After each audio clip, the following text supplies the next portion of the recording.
임신과 출산 과정에서 발생하는 감염 문제는 겉으로 드러나는 원인만으로 단순하게 판단하기 어려운 영역입니다.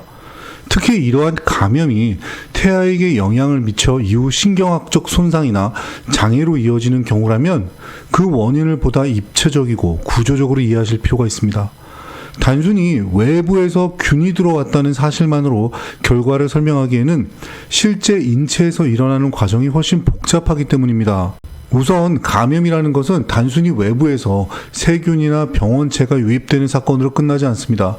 실제로 신체의 손상이 발생하는 핵심 단계는 그 이후, 즉 몸 안에서 일어나는 면역 반응과 염증 반응의 과정입니다. 예를 들어 산모에게 염증이 발생하면 체내에서는 이를 방어하기 위해 다양한 염증성 물질과 면역 체계들이 생성됩니다. 이러한 물질들은 태반을 통해 태아에게 전달될 수 있으며 이 과정에서 태아의 뇌나 장기활 발달에 영향을 미칠 가능성이 있습니다. 여기서 중요한 점은 이러한 영향이 모든 경우에 동일하게 나타나지 않는다는 것입니다. 같은 시기에 유사한 정도의 감염 상황이 발생하더라도 태아마다 결과는 상당히 다르게 나타날 수 있습니다. 어떤 태아는 아무런 이상 없이 건강하게 출생하기도 하고 어떤 경우에는 일시적이고 경미한 증상만 보이다 회복되기도 합니다. 반면 일부에서는 뇌 백질 손상이나 운동기능 장애와 같은 중대한 후유 결과로 이어질 수 있습니다. 이처럼 결과가 다양하게 나타나는 이유는 태아의 내부적인 조건이 크게 작용하기 때문입니다. 태아의 면역 반응 능력, 뇌 발달 단계, 혈류 상태, 산소 공급 정도, 유전적 특성 등 여러 요소가 복합적으로 영향을 미칩니다.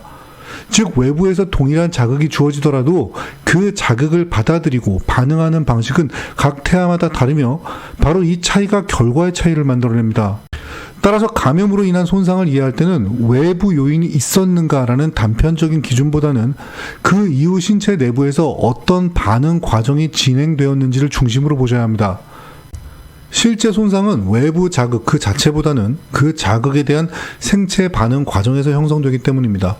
다시 말해 외부 요인은 하나의 계기 또는 촉발 요인에 가깝고 최종적인 손상의 형태와 정도는 내부 반응의 결과라고 보시는 것이 보다 정확합니다. 또한 감염의 특성상 동일한 병원체에 노출되었다고 해서 반드시 동일한 질환이나 동일한 정도의 손상이 발생하는 것은 아닙니다. 어떤 경우에는 전혀 증상이 나타나지 않기도 하고 또 다른 경우에는 다양한 형태의 합병증으로 이어지기도 합니다. 이는 감염 자체가 결과를 결정짓는 절대적인 요소가 아니라는 점을 보여주는 중요한 부분입니다. 결국 감염 이후의 경과는 개별 신체의 반응성과 적응력에 의해 크게 좌우됩니다. 조금 더 구체적으로 설명드리면 외부 충격에 의한 손상은 원인과 결과가 비교적 직접적으로 연결되는 특징이 있습니다.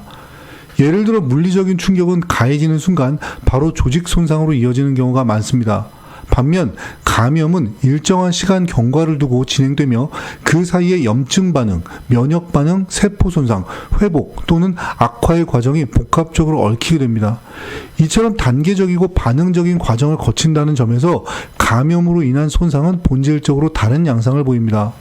정리해보면 감염으로 인해 발생한 건강 문제를 이해하실 때는 단순히 외부에서 발생한 일인가라는 기준만으로 판단하기보다는 그 이후 몸 안에서 어떤 생리적 면역학적 반응이 일어나 손상으로 이어졌는지를 중심으로 보시는 것이 중요합니다. 이러한 관점으로 접근하시면 표면적으로는 비슷해 보이는 사례들 사이에서도 왜 결과가 다르게 나타나는지 그리고 그 본질적인 차이가 무엇인지 보다 명확하게 이해하실 수 있습니다. 이와 같은 이해를 바탕으로 보시면 감염과 관련된 다양한 상황을 보다 균형 있게 판단하실 수 있고 복잡하게 느껴질 수 있는 사례들도 한층 더 체계적으로 정리하실 수 있을 것입니다. 본 광고는 광고 심의 기준을 준수하였으며 유효기간은 심의일로부터 1년입니다.